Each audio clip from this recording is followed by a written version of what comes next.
사도신경으로 신앙 고백하시겠습니다. 전능하사 천지를 만드신 하나님 아버지를 내가 믿사오니 그 외아들 우리 주 예수 그리스도를 믿사오니 이는 성령으로 잉태하사 동정녀 마리아에게 나시고 본디오 빌라도에게 고난을 받으사 십자가에 못 박혀 죽으시고 장사한 지 사흘 만에 죽은 자 가운데 다시 살아나시며 하늘에 오르사 전능하신 하나님 앉아 계시다가 저희로서 산자와 죽은 자를 심판하러 오시리라. 성령을 믿사오며 거룩한 공회와 성도가 서로 교통하는 것과 죄를 사하여 주시는 것과 몸이 다시 사는 것과 영원히 사는 것을 믿사옵나이다. 아멘. 찬송가 218장 찬송하시겠습니다.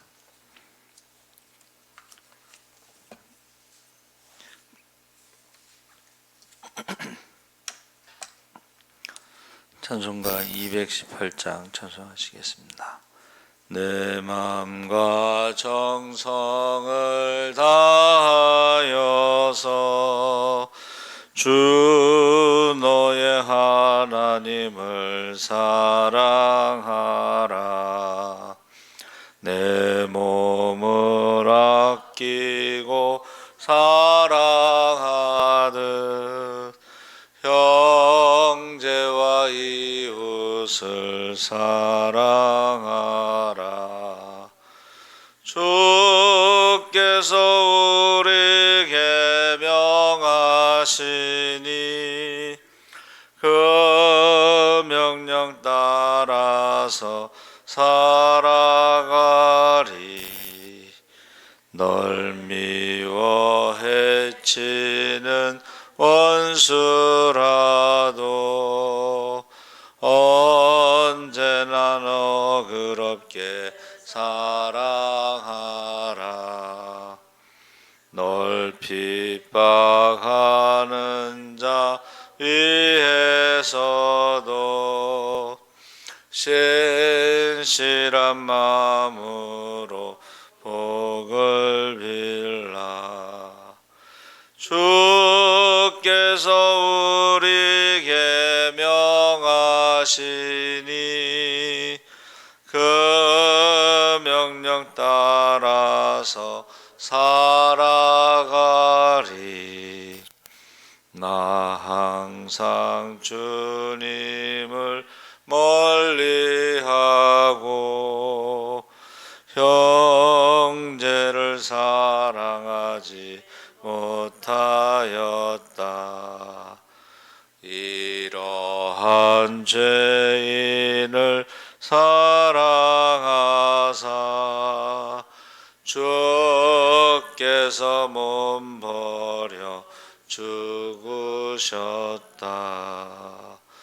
속죄의 큰 사랑 받은 이 몸 내 생명 다 바쳐 충성하리. 아멘.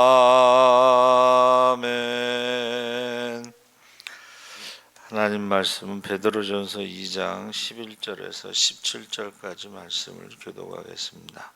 379쪽에 있습니다. 379쪽 베드로전서 2장 11절에서 17절까지 말씀을 교독하겠습니다. 사랑하는 자들아, 거류민과 나그네 같은 너희를 권하노니 영혼을 거슬러 싸우는 육체의 정욕을 제어하라.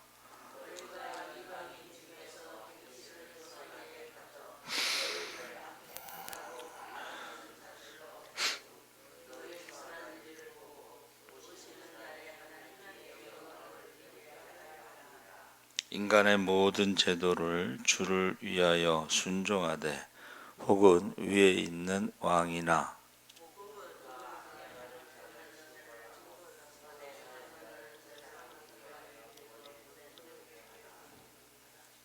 곧 선행으로 어리석은 사람들의 무식한 말을 막으시는 것이라.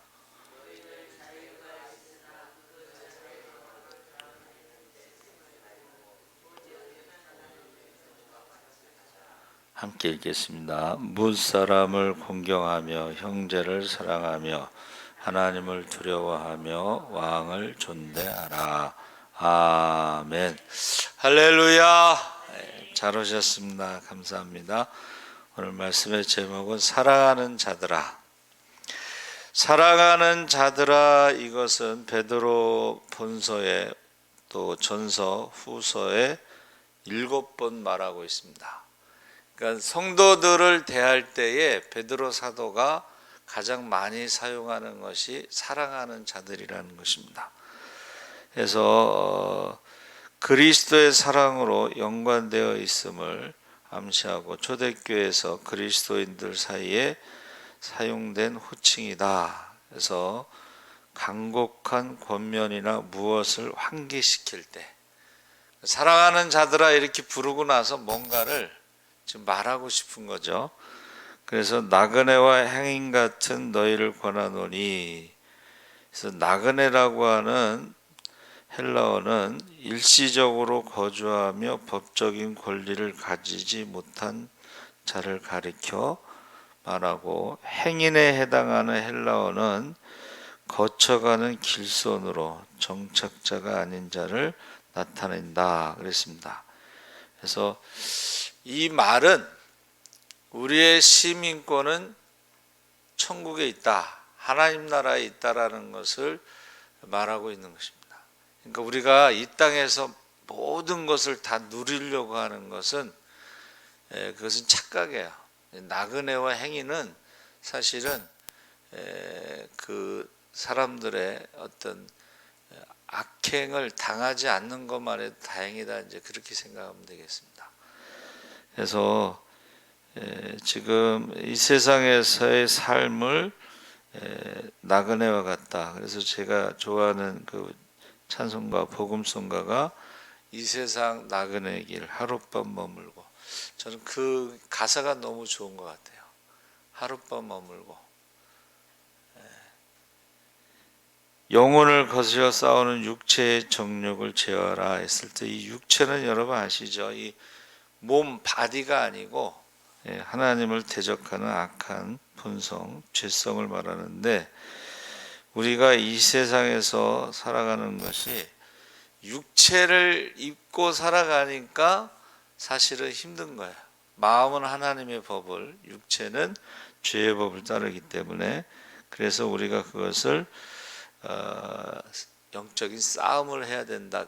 영적인 싸움이 이제 마귀와의 싸움도 있지만 자기 자신과의 그 육체의 그 욕심, 죄성과 싸워야 된다. 그래서 사도 바울은 날마다 자기를 쳐서 복종시키고 날마다 자기를 죽인다 그랬죠. 그 죽인다는 게 육체의 죄성을, 욕심을 죽이는 것입니다. 그래서 내 뜻대로 마옵시고 하나님의 뜻대로 하옵소서 하는 것이 날마다 순간순간 그렇게 싸워야 되는 거죠. 그래서 너희가 이방인 중에서 행실을 선하게 가져 했을 때에, 이것은 안 믿는 사람들이 그 믿는 사람들을 미워하는데, 그들이 미워하는 것을 부끄럽게 하기 위해서는 그들보다 더 선하게, 또 하나님을 사랑하는 것뿐만이 아니라 이웃에 대한 구제, 이웃사랑, 말과 혀로만 하지 않고, 그랬을 때에 그들이 비방하다가도 보니까 자기들보다 더 이웃사랑을 잘 실천한다, 그랬을 때 부끄러워하도록 그렇게 하라는 것입니다. 그래서 예수 믿는 사람들은, 이 세상 사람들은 죽으면 끝난다고 가르치죠. 그리고 잘 먹고 잘 살려고 그러고 공부해서 남주냐 뭐 이러잖아요. 근데 우리는 공부해서 남주자, 돈 벌어서 구제하자. 뭐 유대인들만 해도 그들이 돈 버는 목적은 기부라고 말하고 있습니다. 기부. 자녀에게 유산을 물려주는 것이 아니고 두 가지를 유대인은 철저하게 실천하는데, 하나는 10의 1조를 하고 또 하나는 기부, 구제를 합니다. 그러니까 유대인들이 사실은 히틀러가 600만 명을 죽이는 거기에는 그들이 돈을 너무 많이 벌고 그것을 그 사회에 쓰지 않았을 때에 그 생긴 어떤 그런 감정에 의해서도 그런 일이 일어난 거예요. 그래서 저는 그 LA 폭동, 흑인 폭동 때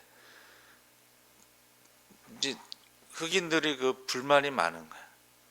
그런데 막 폭동이 일어나서 약탈하는데 어느 한 슈퍼는 흑인들이 지켜주고 있었어요. 그래서 왜 그런가 했더니 평소에 그 흑인들 거기 타운에서 그 돈을 많이 벌었지만 어려운 사람들을 많이 도와준 거예요, 평상시에. 그래서 다른 데는 약탈을 했는데 거기는 흑인들이 지켜줬다는 거예요. 지금 우리가 나그네와 같이 행인같이 살면서도 우리가 하나님이 축복하시면은 이제 우리가 부자가 될 수가 있죠. 근데 그것을 복의 근원이 돼서 다른 사람들에게 흘려보내지 않으면, 나누지 않으면 그것이 어떤 적이 될 수가 있다는 거예요. 우리 예수 믿는 사람들이 일단은 뭐 술 담배 안 하고 뭐 이렇게 나쁜 데 쓰지 않고 그러면은 안 믿는 사람들보다는 더 부자가 되겠죠. 근데 그 부자가 되는 데서 멈추면 안 되고 그것을 이제 흘려보내는 복의 근원으로 살아가는, 그렇게 하라는 것을 지금 말해주고 있습니다. 그래서 공고하시는 날이라는 말인데 이것을 심판의 날, 형벌의 날로 해석하기도 하고 또 회개하는 날로 해석하기도 하는데, 예수님께서 다시 오셨을 때 그 열매를 가지고 심판하신다고 그랬죠. 또 말하는 것을 가지고 심판하신다고 그랬죠. 그래서 13절에 인간의 세운 모든 제도를 주를 위해서 순복하되, 그러니까 주를 위해서, 예수 믿는 사람들은 세금도 안 내, 예수 믿는 사람들은 법을 지키지 않아, 뭐 이렇게 하지 말고 가이사의 것은 가이사에게, 하나님의 것은 하나님에게, 이렇게 법을 지키라, 주를 위해서 순복하라, 이 제도에 대해서 사실은 그 하나님이 주시지 않으면 어떤 권력을 잡을 수 없다, 이제 그런 말씀도 있죠.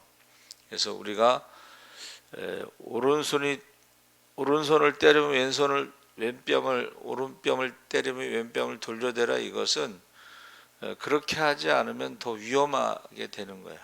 권력을 잡은 자들에 있어서, 힘 있는 자들에 있어서 우리가 싸우게 되면 오히려 더 많은 피해를 입을 수가 있습니다. 그래서 예수님께서 말씀하신 대로 가이사의 것은 가이사에게. 그래서 유대인들은요 황제 숭배를 거부했어요. 그 대신에 우리는 세금을 많이 내겠다. 이게 나라의 모든 경영을 할 때 세금이 굉장히 중요한데, 황제 숭배를 하지 않는 대신에 우리는 세금을 많이 내겠다, 그렇게 타협을 한 거죠. 그래서 지금 인간이 만든 그 제도 가운데서도 그 가이사의 것은 가이사에게, 하나님의 것은 하나님에게라고 하는 그것을 지키라고 지금 권면하고 있습니다.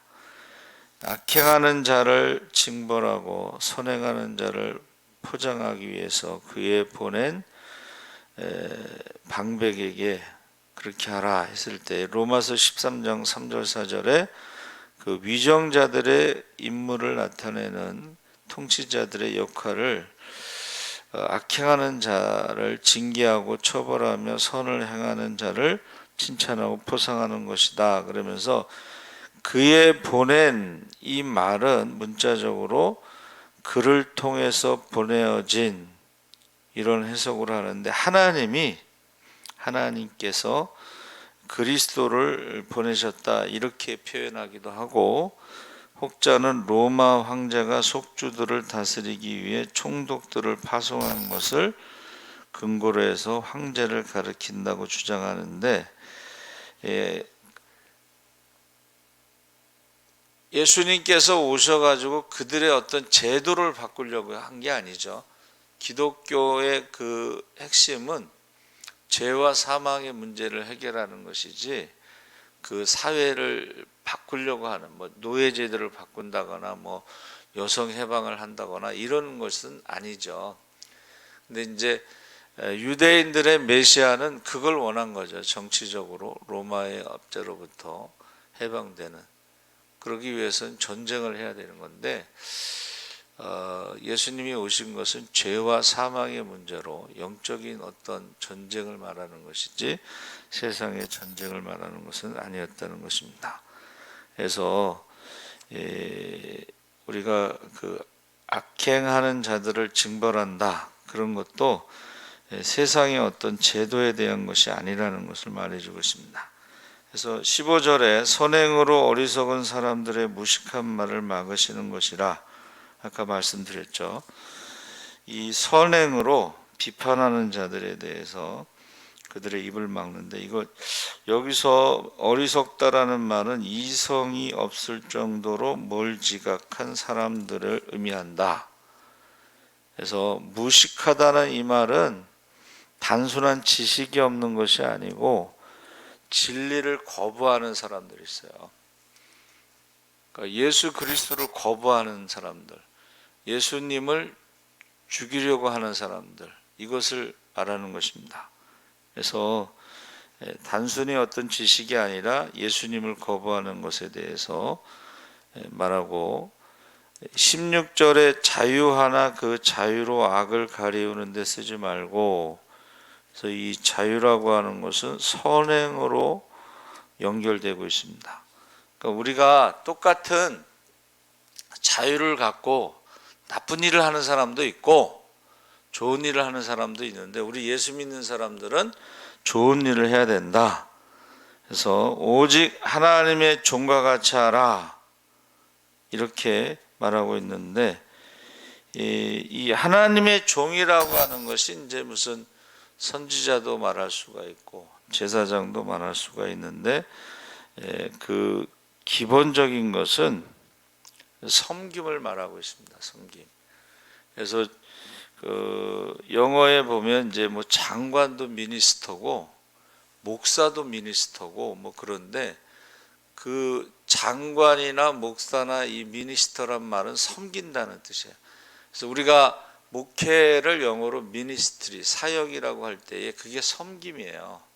근데 이제 우리나라는 당회장이다 이런 어떤 장자를 좋아하는데, 가장 좋은 거는 이제 패스터, 목자가 좋은데, 그 섬긴다는 것이 기본적으로 장관이나 목사님이나 이런 그런 것은 기본적으로 섬김을 말하는데, 여기서 자유라고 하는 것은 바로 하나님과의 종과 같이 섬기는 사람을 말하고 있습니다. 무사람을 공경하며 17절에 공경이라는 말도 강조하고 있는 것은 한 번 하는 의미가 아니고 계속해서 섬기는 모습을 명령하고 있고, 그 하나님께서 사랑하시는 모든 피조물의 가치를 인정하고 그것을 공경심을 가져야 된다.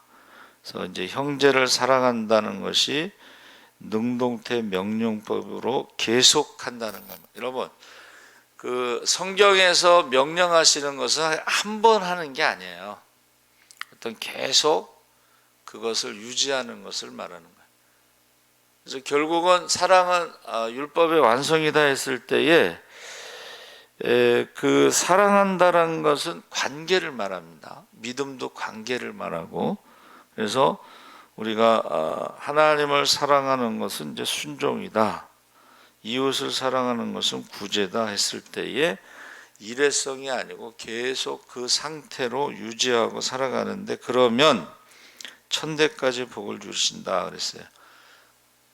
그리고 우리가 짓지 않은 크고 아름다운 성과 우리가 채우지 아니한 아름다운 곳으로 같은 집과 우리가 파지 않은 유물과 심지 않은 감람나무 포도나무 열매를 주신다는, 이것은 천대까지라는 것은 영원히 복을 주신다는 것인데, 이것이 이제 승자 독식이를 말.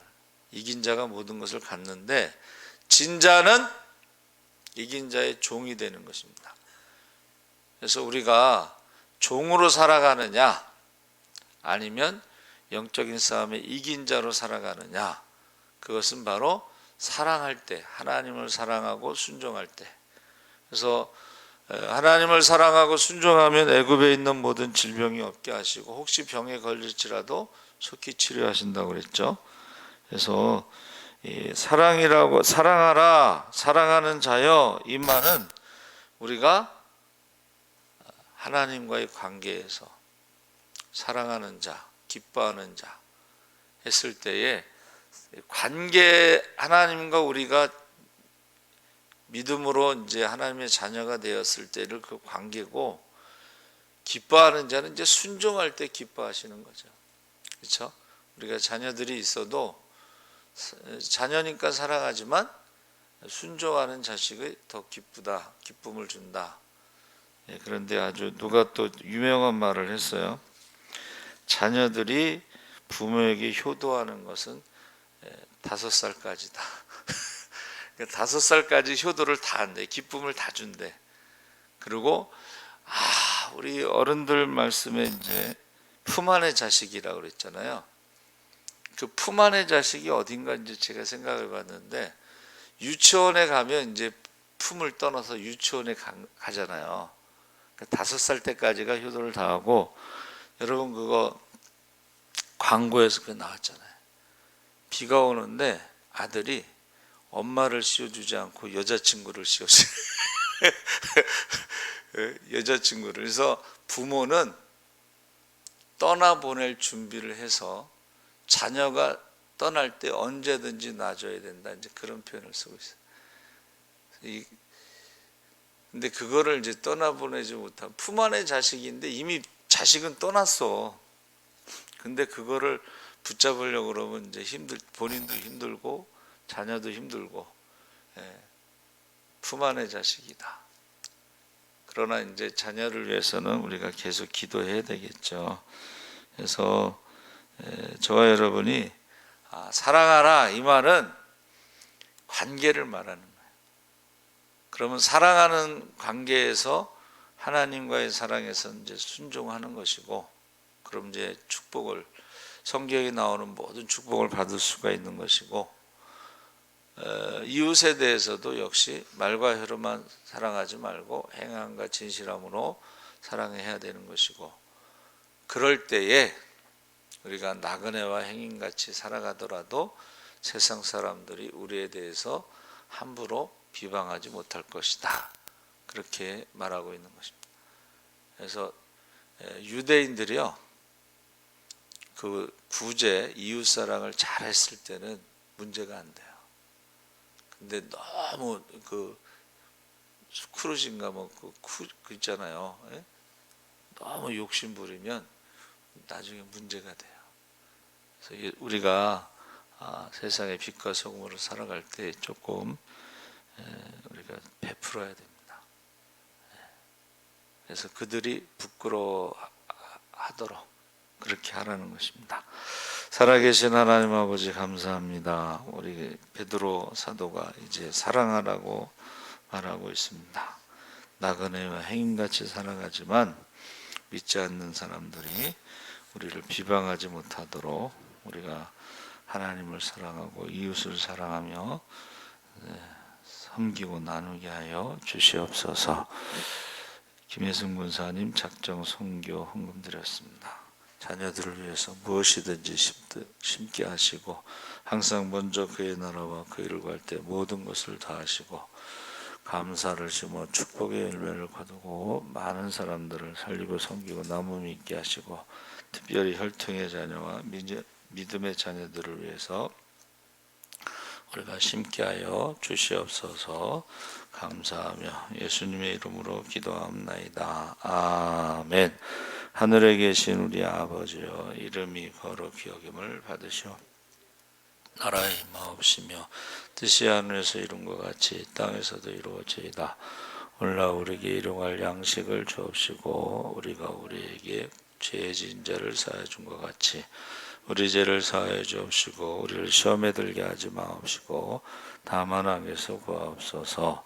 대개의 나라와 권세와 영광이 아버지께 영원히 있사옵나이다. 아멘. 우리 이현주 집사님이 그 기독교 단체에서 터키 구호 활동을 갑니다. 여러분 기도해 주시고 거기 터키 이제 알아봤더니 그 지진이 일어난 그 지방에만 조금 위험하고 거기는 안전하고